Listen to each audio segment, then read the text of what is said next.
Shruti Smriti Purananam Alayam Karunalayam Namami Bhagavat Padam Shankaram Loka Shankaram Shankaram Shankaracharyam Keshavam Padarayanam Sutra Bhashya Krito Vande Bhagavantau Punah Punaha Ishvaro Gururatmeti Murti Bheda Vibhagine Vyomavad Vyapta Dehaya Dakshinamurtaye Namaha Om Nama Pranavarthaya Shuddha Jnanaikamurtaye Nirmalaya Prashantaya Dakshinamurtaye Namaha Om Sahana Bhavatu Sahanau Bhunaktu Sahaviryam Karavavahai Tejasvinavadhitamastu ma vidvishavahai.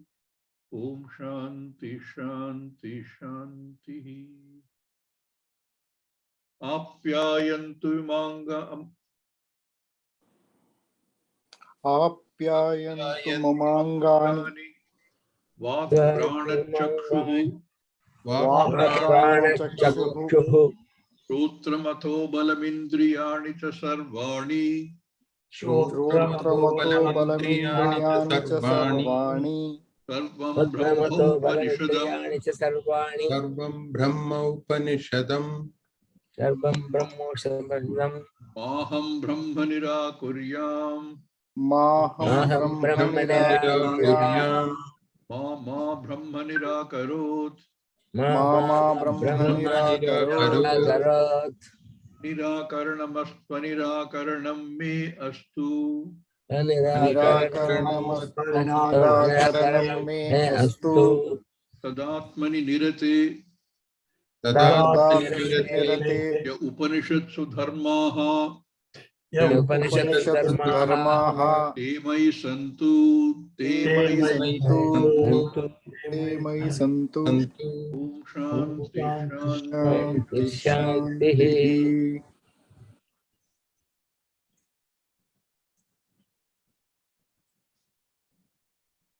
Having completed the Upadesha, the Guru wants to make sure that the students have understood correctly. Generally, any understanding of an object, Vishaya, one can say, I know this pot. I know this flower. Clearly, the I, the knower, and the object of knowledge, pot or flower or whatever else it is, are different. This is our general observation. Anytime anybody says, I know this well,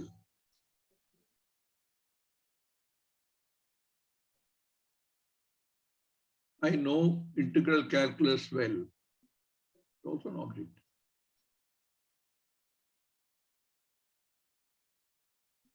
Now, what has been taught so far by the Guru to the Shishyas,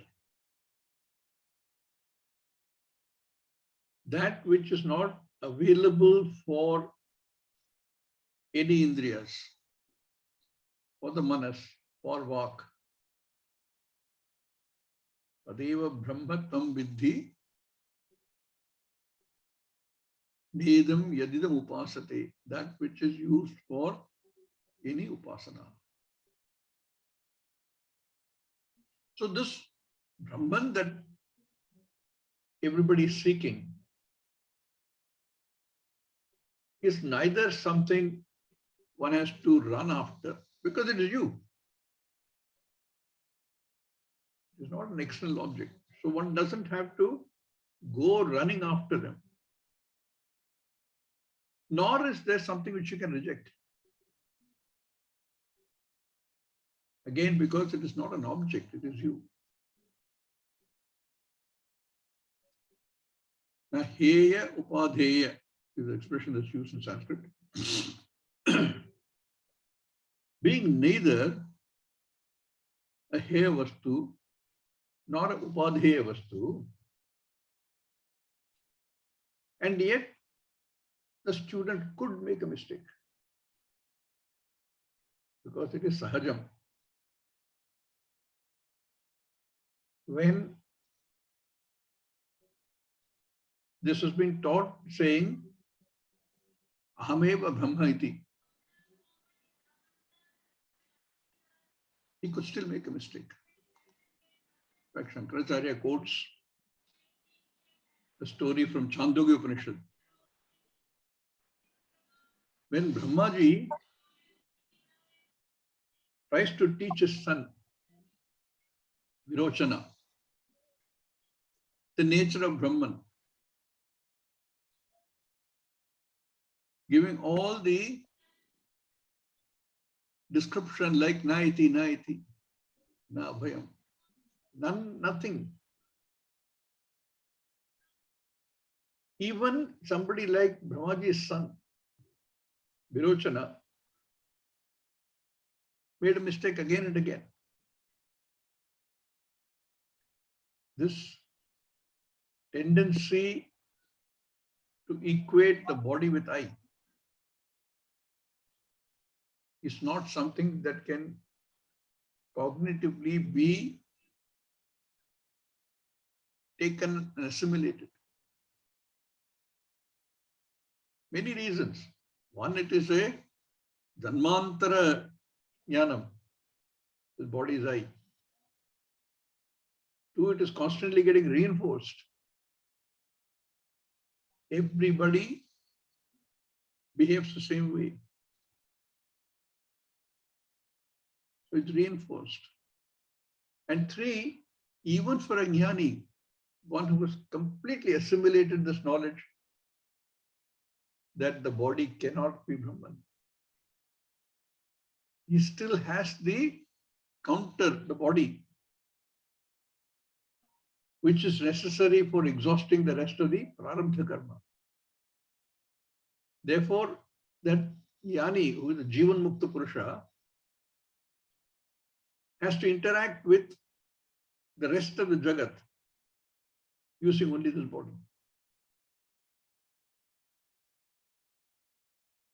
So when we see somebody and say, I know he's a jnani, and yet he is using the body-mind-sense complex as the means for interaction with the rest of the world. So this knowledge does not get easily assimilated.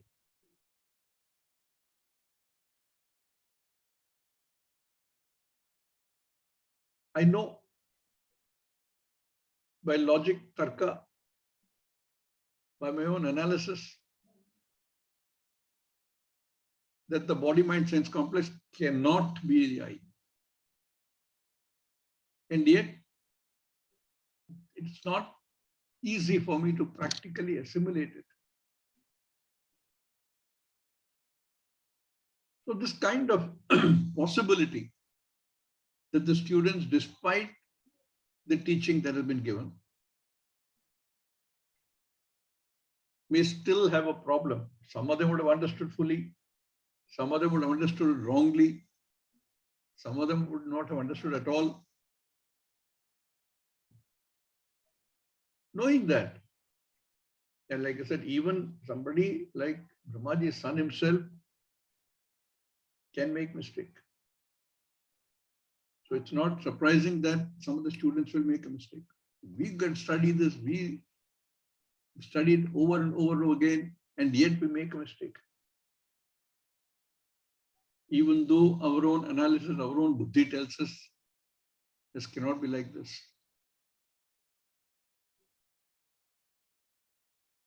So knowing that this possibility is there, that the students, or at least some of them,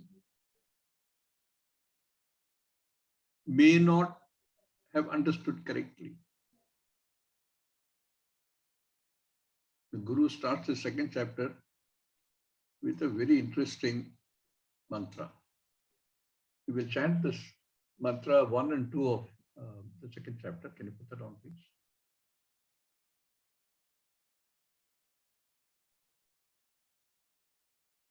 Yadi manyase suvedeti यदि मन्यसे ते स्वेदे सुवेदेति daharame vapi nunam tvam दहरमेवापि नूनं त्वं veta brahmano rupam वेत्त ब्रह्मणो ब्रह्मणो रूपं रूपम् yadasya deveshu यदस्य त्वं यदस्य यदस्य देवेषु देवेषु atanu mimam swamevate Atanu मीमांसमेवते may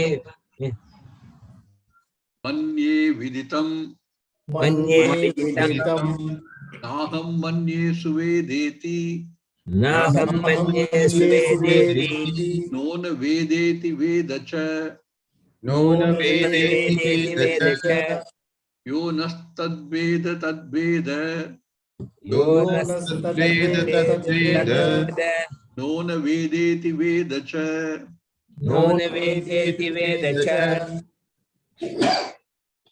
The Guru puts a top spin and tells the Shishya, instead of simply saying, have you understood? If we thus ask, what will the student say? He can either say, I understood, or he can say, I have not understood. So he makes a very interesting statement. Yadi manyase suvedeti. If you consider, yadi manyase, if you consider suvedeti, suveda iti, that you have understood fully and well. Su, sushtu, important. If you have understood, no, if you say, we consider that you have understood fully and well, then he says, dabrameva api or daharameva api, both are same. The part of Veda there. Daharameva api nunam tvam vetta. You know very little of Brahman. You know Brahman only as a limited, finite thing.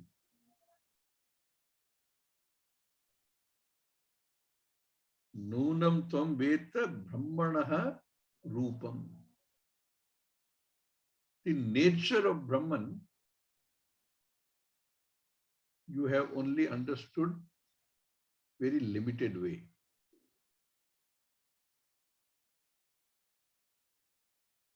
So the student has, like I said, can either say, I know, or I can say, I don't know. Now in the previous verses, he's already said,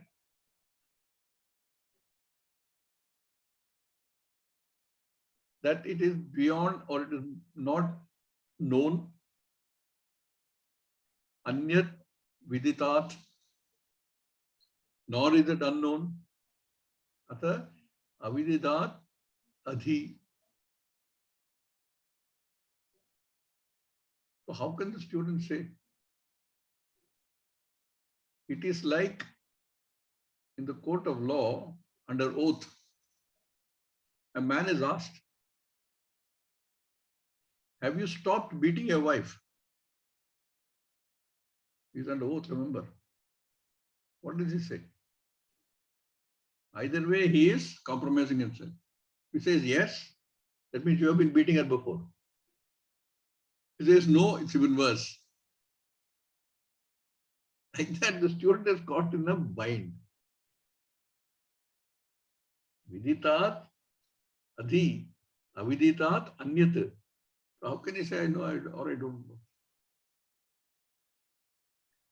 So the Guru comes up with an interesting top spin to this. Says, yadi manyase suvedeti.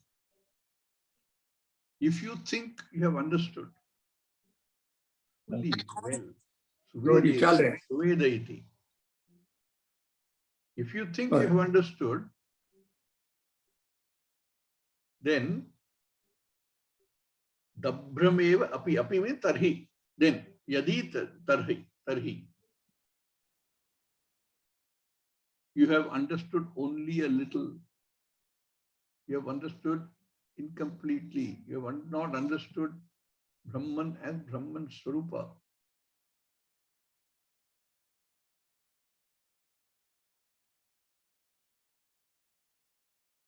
Nunam tvam vetta. You understood only little. Brahmana Rupam. There is Swarupa of Brahman.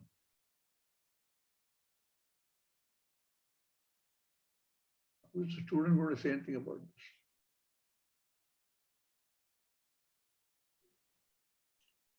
One can raise a question at this stage, as indeed Purupakshi does. Isn't it good to say, be able to say, yes, I know thoroughly well?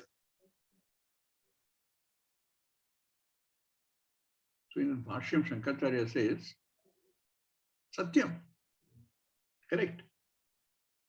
It is good to say of anything, any object, yes, I know it well. Suvedeti iti, Suveda iti. But that's only true of objects. How can you say, I know I very well? The moment you say that, you get the subject-object differentiation. He quotes an example. Fire can burn any object. Anything that can be objectified by the fire, it can burn. How can the fire burn its own Swarupa?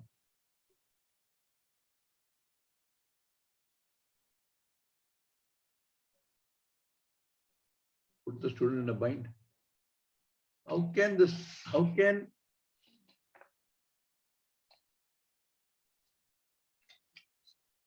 a knower know the self? Knower cannot know only object, for which we have various means given to us. That Brahman that we're talking about is the knower of everything, is the atma of everything. How are you going to know that?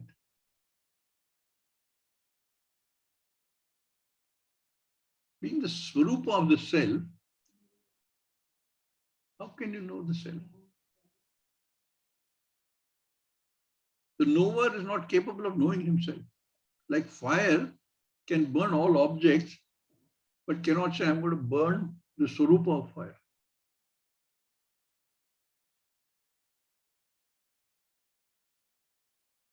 We have been seeing this famous example. You take a camera and the camera can capture everything, but cannot capture the camera itself. You take a light into a dark room, the light can light up everything there. How is it going to light up itself?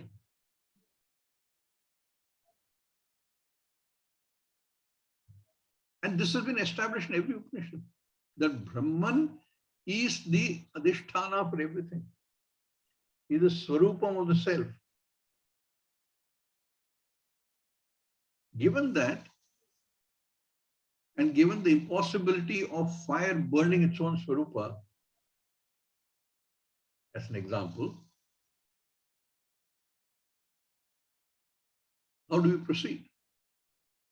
This Upanishad also we've seen. When the student asked the question in the beginning, Keneshitam patati preshitam manaha. The answer was not a direct answer. He simply said, Shrotrasya Shrotram Manaso Manoyat. And he went on to talk about Yad Vacha Anabhyuditam. Not available for Vak, not available for Sakshu, not available for Manas. And then, of course, that famous statement, Anyadeva tat viditat. Atah aviditat adhi. So everything is there. And the statement here is that no one cannot know the self. Nahi vedita veditu veditum shakya. Therefore, to say that I know very well, Suveda iti, would immediately imply that the student has not understood fully. This is what the teacher is saying. Yadi manyase suvedeti dabrameva vinunate. Very little is known by you.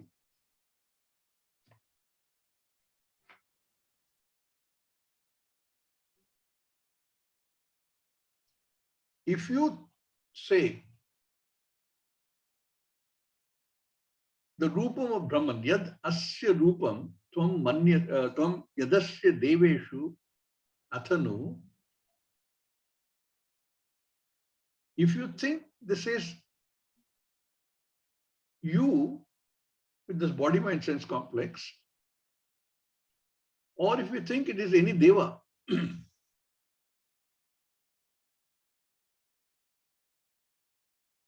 then also you have a problem. He's already said, Nedam yadidam upasate. Vasana we do to a form which we assign. Rama, Krishna, Brahma, the cross, Buddha. That among all the devas, if you pick any deva and say, okay, that is that, people say that. They will at least say, my deva is bigger than your deva, more powerful than your deva. But like we said, our whole scriptural knowledge talks about henotheism. There is only one Parabrahma. All others are manifestations created for our own convenience. That same Paramatma, Parabrahma, manifests itself in all these forms. So none of them is Brahman. At least Brahman is none of them. We've already established Brahman is not this body mind sense complex, nor is Brahman any deva that you know. Edam yadidam upasate. So if you say, I know thoroughly well, or if you consider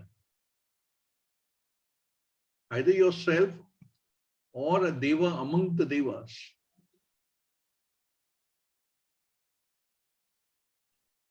then you have a problem.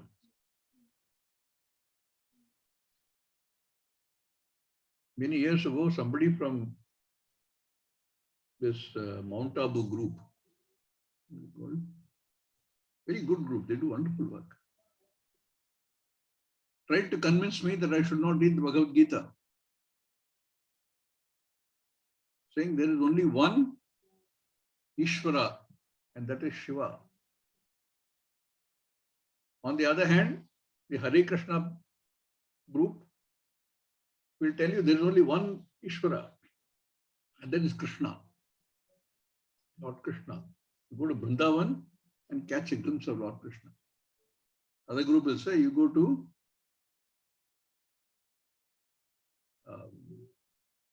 Shiva's abode. He is the only God. None of which is correct. If you think like that, then he says, Yad asya tvam, yad asya deveshu athanu, then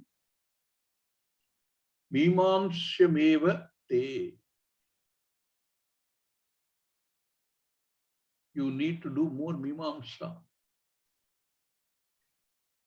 What is Mimamsa? It is the analysis of the sentences of Veda.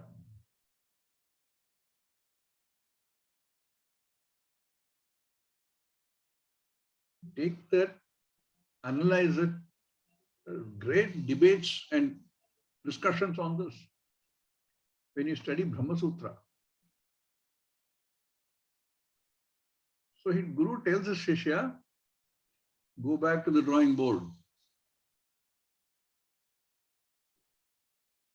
Because your understanding is either incorrect or incomplete.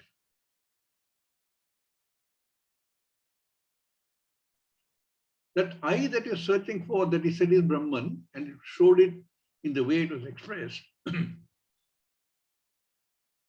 Everything is that I, Brahman. But Brahman is not any of them. Even this, the mind finds difficult to grasp. Because to us, if A is equal to B, B has to be equal to A. This is how we are taught in school, all the way up to your degrees from engineering colleges, doctoral program. That's how we understand. But here is a situation where you introduce the subject, where there is no differentiation between subject and object.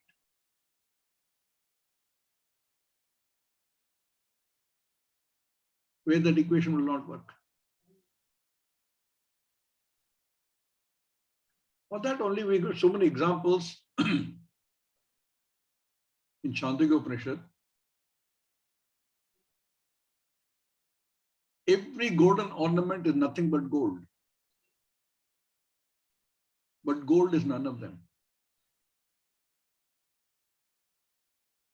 Every object made of clay is nothing but clay. If you remove the clay from any one of those objects, there's nothing left. Clay is none of them. B is equal to A. If you wanted to say body is equal to Atma, but A is not equal to B. Atma is Atma. Therefore, this kind of lack of understanding that the student may get into, Guru says, do more Mimamsa, more Shravanam, more Mananam,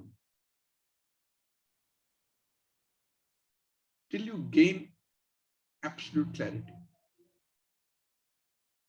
Now, it's possible that some of the students have already got it. How can he respond to the teacher? Let us assume that one of the students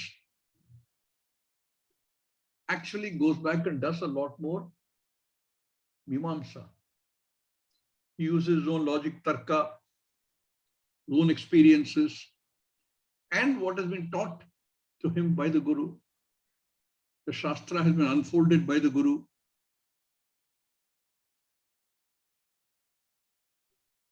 Does all that, and he comes back and tells the Guru, Manye Viditam.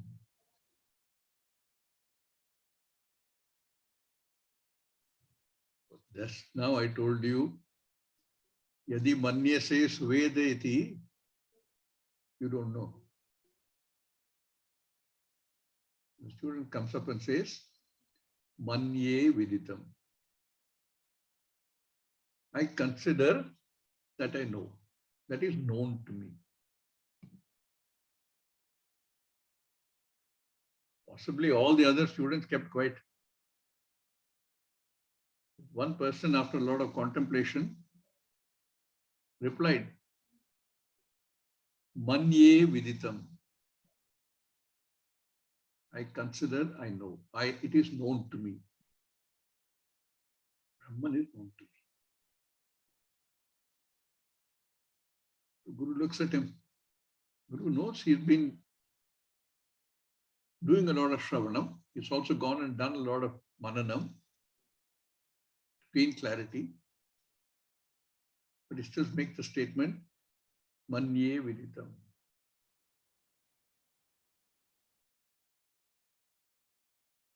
Interestingly, after the Guru has said all this, no, yadi manyase suvedeti, etc., in the same mantra, he has added this one sentence, manye viditam. I consider that it is known to me. So we might immediately pick up our ears and say, he's got caught. Because he said, if you think you know very well Brahman, Brahman is very well known to you, then you need to do more. So the student who's probably understood correctly, he was among the ones who has understood. There may be others who may or may not have understood. It doesn't stop there. Manye viditam, and then goes on to say, Naham manye suvedeti. Now look at the phrasing. It picks up the same words that the Guru used. Yadi manyase suvedeti. Naham manye suvedeti. I do not consider that it is known to me. He made the statement first saying, manye viditam, I know. That Brahman is known to me. But not in the way that you expressed it. Yadi manye suvedeti, because that you can only say about an object. I am not saying that is known to me as an object. Naham manye suvedeti. Aham na manye. So let me put to rest any doubt there may be that I have misunderstood. I have understood, but I have not understood as an object. I am not trying to analyze it as an object. This is one of the biggest problems we have among many scholars, particularly Western scholars. They try and analyze everything using their own capacity to think, analyze, but as an object, using the same senses, enhanced, manifold. They miss this little trick. But they find it very difficult to think like this. There is only one way you can get to think like this, is through Shastra Upadesha by a Sampradaya Guru. This, many people in the West who have that very strong individuality, I cannot find it easy. Therefore, they do great analysis. They know the language. They are Panditas in Sanskritam. But they still analyze it as an object. Every Upanishad is about the subject I. By eliminating what is non-I and understanding the nature of I. If you miss that, Brahman will always be an object. I and Brahman. I and Ishvara. And the moment you do that, obviously, understanding is incomplete. So he uses the same words that the Acharya used, his teacher used. Naham manye suveda iti. I do not consider it as an object.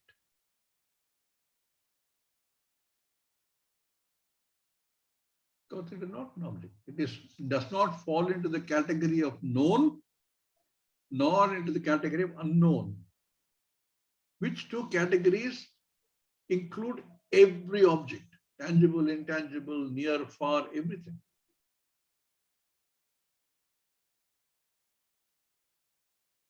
But Brahman can't be defined like that.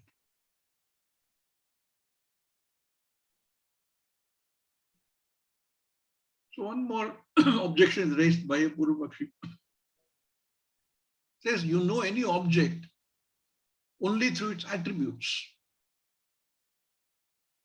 When the Guru said you know little of Brahman, Purvapakshi wants to know, is there many Brahman? Is there one small Brahman, one big Brahman? You know only the small Brahman. And sometimes people write, I understand the self, the small I and the capital I. So Purvapakshi asks this question, is there a small Brahman and there a big Brahman? And you're saying one who says that I know Brahman well only knows a small Brahman? There cannot be a small Brahman or a big Brahman if you understand. Ekameva Advitiya Brahman. But we do see, we do attribute several qualities to Brahman which don't belong to Brahman. They belong to the Upadhi. We find it difficult to relate to something which is formless and which is attributeless. It doesn't have a smell, it doesn't have a taste, it doesn't have a touch, it doesn't have a form. How do I relate to it? The only way you can relate to it is because it's I. Therefore, the mental cognition of separating everything else and I, you cannot separate it physically because nothing else exists without the I. You moment separate the I, there's nothing else left. It's like saying taking away all the gold from all the gold ornaments in the shop. Nothing left. So you cannot physically separate them. So it has to be separated only through understanding. Then when one is able to separate them mentally like this, cognitively, then you understand the nature of I. It is attributeless.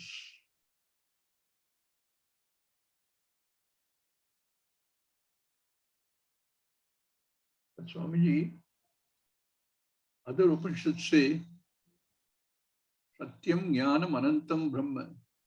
Are they not attributes?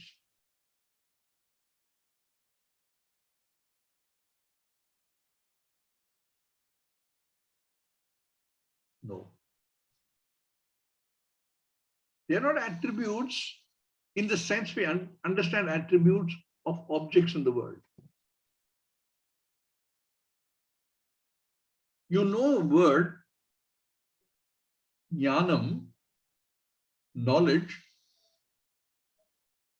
and you have certain attributes attached to it. Therefore, you have a pot knowledge, a chair knowledge, a table knowledge, all the knowledges.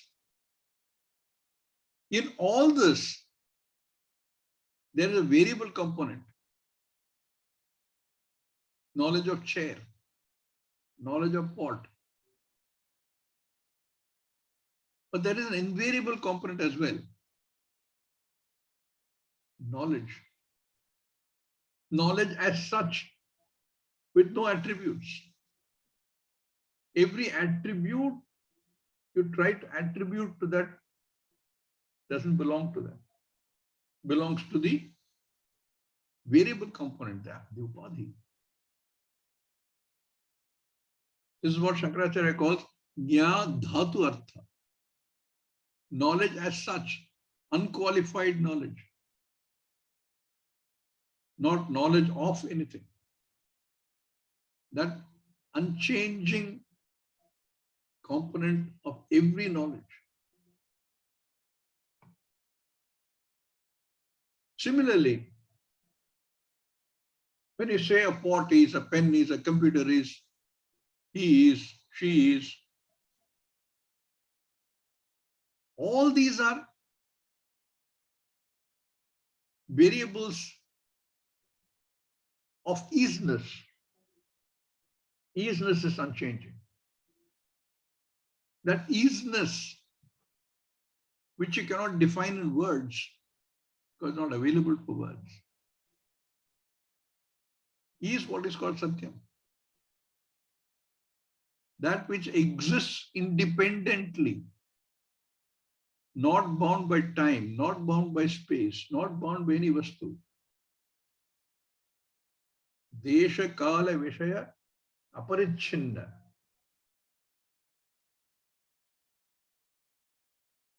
So it is not an attribute of Brahman. That easiness is known through Jnana, the same. That Satyam is Jnanam. Jnanam is Satyam.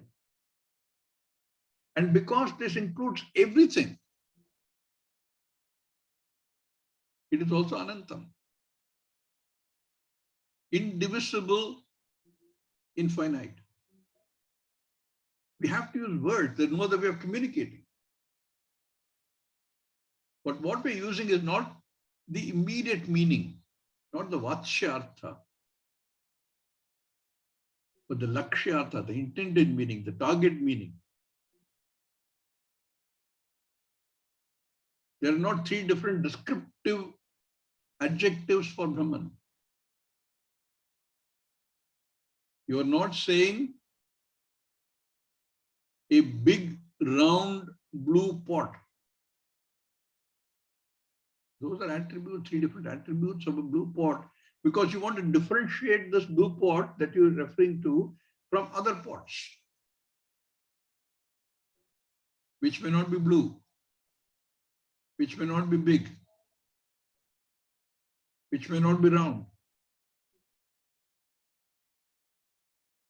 But when you talk about Brahman, where is the question is differentiating? There's only one. Ekameva advitiyam.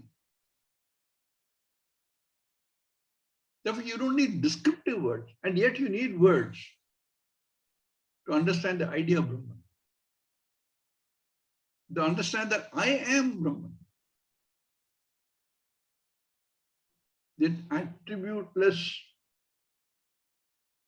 unlimited vastu, because of which everything else exists, everything else is known,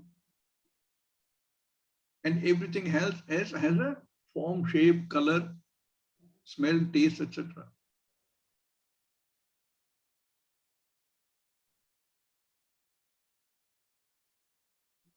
That Brahman, which makes everything possible. Shrotrasya Shrotram, Manaso Manoyat. That which, whose very presence is required for this to operate, for every sense to operate.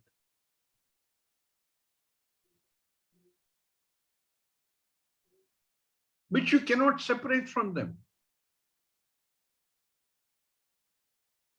If you separate that, very existence of this is gone, because they are dependent existence.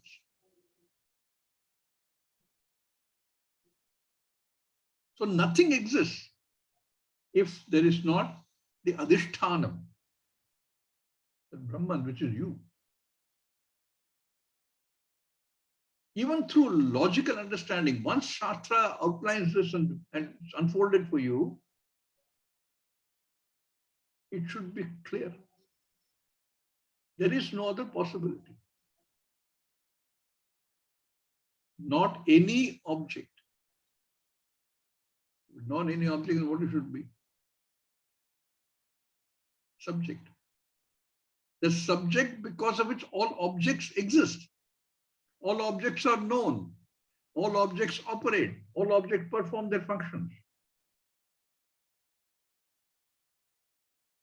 What we normally do is we take all of this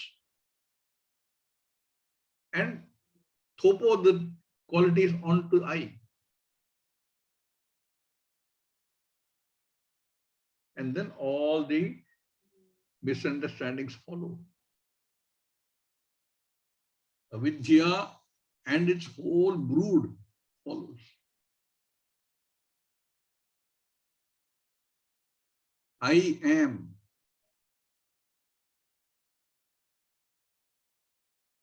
Tall, fair, American, Indian. I am ignorant, knowledgeable. I am karta, bhokta, the doer, the enjoyer, experiencer. All this, none of this belongs to I, but that is how we operate. We put that all on I. I, Brahman, is not an object because it's neither in the group of known nor in the group of unknown. So the student very cleverly uses the same words that the Acharya used. And he said, Naham manye suvedeti.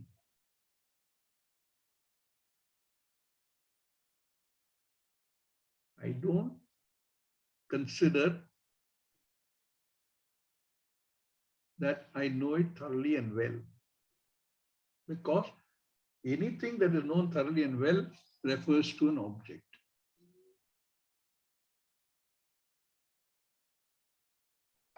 So he repeats the same suvedeti, suveda, from the Acharya's words. But he doesn't stop there. He starts by saying, Manye viditam. It is known to me, I consider. Yes? But it is not known to me as an object. Naham manye suveda iti. Nona veda iti. Having made the statement, I don't consider that it is well known to me, thoroughly known to me. That means I can assume that you don't know. It's already made an opening pratigna in the previous mantra. An opening statement. I consider it is known to me. Now he says non-known to me as an object. Therefore he says, no na veda iti. No is nahu. Nahu veda iti.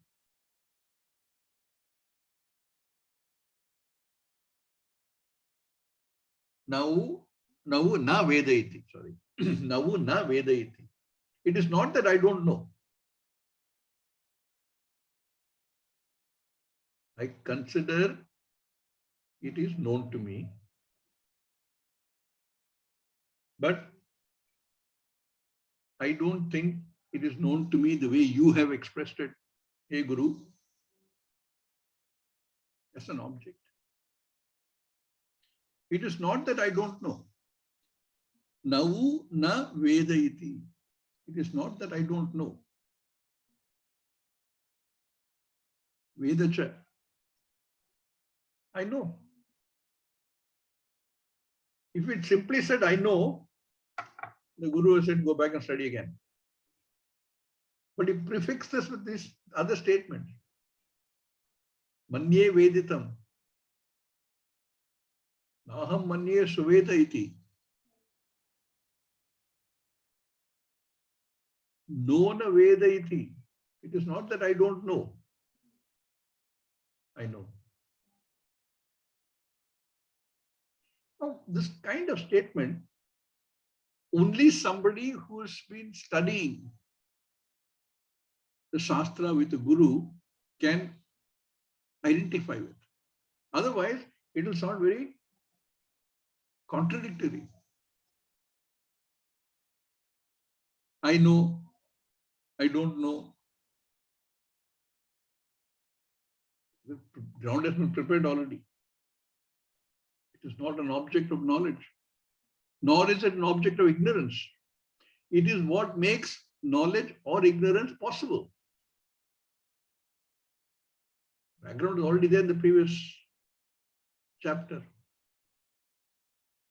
So somebody who studied it and understood will understand these words of his. Manye veditam, naham manye suveda iti, nona vedeti,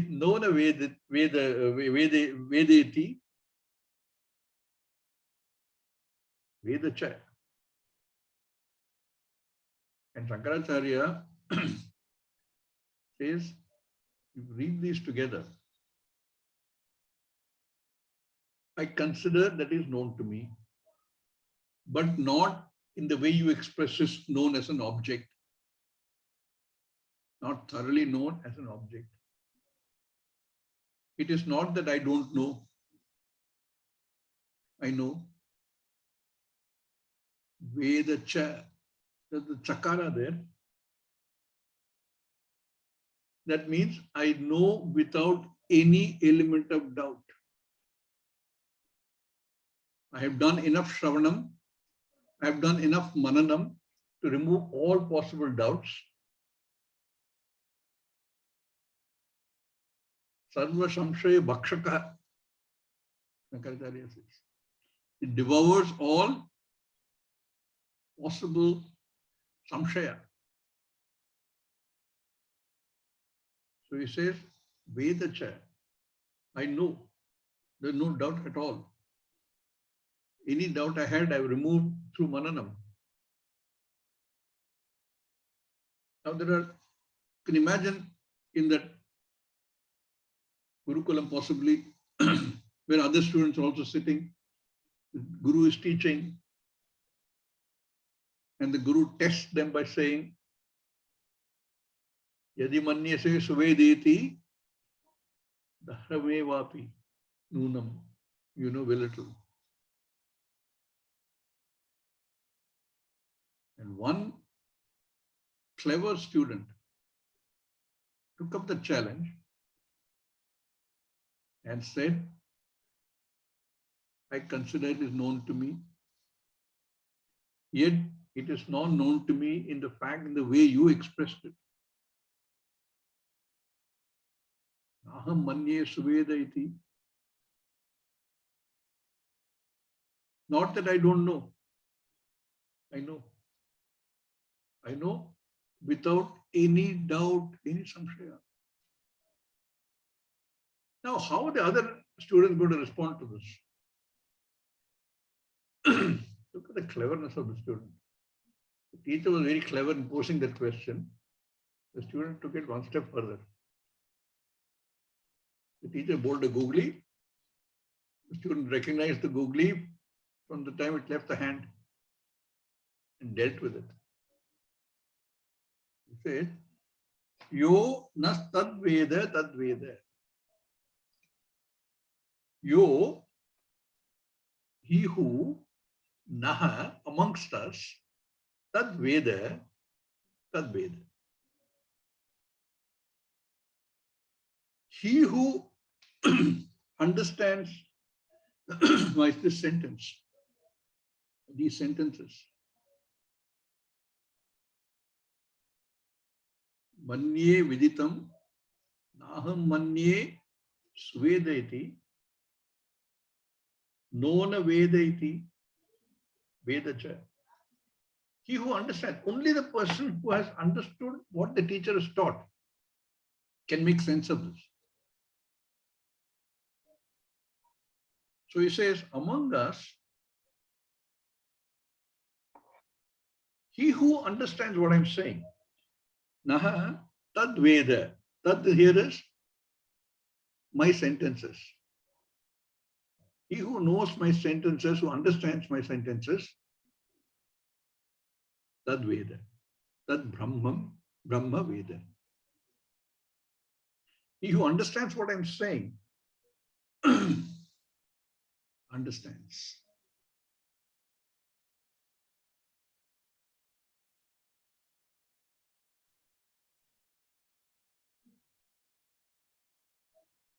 The one who knows the statements and makes sense of the statement.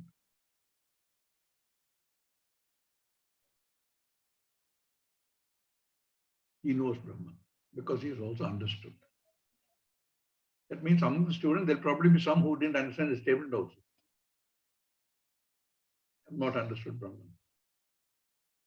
But some among them who have understood. A lot to think about. And we have a whole week to think about what he has to say.